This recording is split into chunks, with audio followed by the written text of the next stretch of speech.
Pred 13 rokmi kodifikovali rusínsky jazyk, no prvú rusínsku školu otvorili až teraz. Od septembra existuje v Čabinách pri Medzilaborciach. Rusínčina sa doteraz vyučovala iba na niekoľkých základných školách ako nepovinný predmet.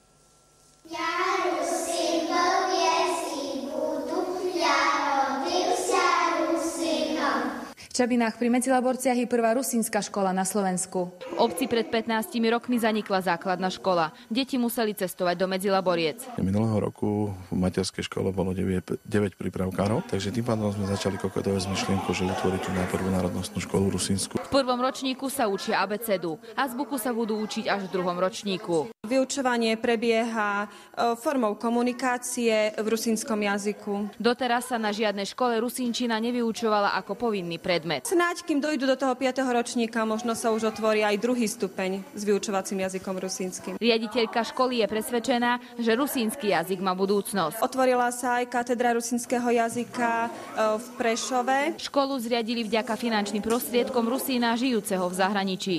My sme doma všetko Rusnáci a za to sme dali do rusínskej školy. Sme rusínske selo, takže sme mocno rádi, že sa proste otvorila tá škola. Byla mene máty z nočí, pro Ivanku čorní oči, že kazela bude bytý, čo Ivanka neľúbitý. Z Čabín pre televíziu Joj Ruslana Kurilcová.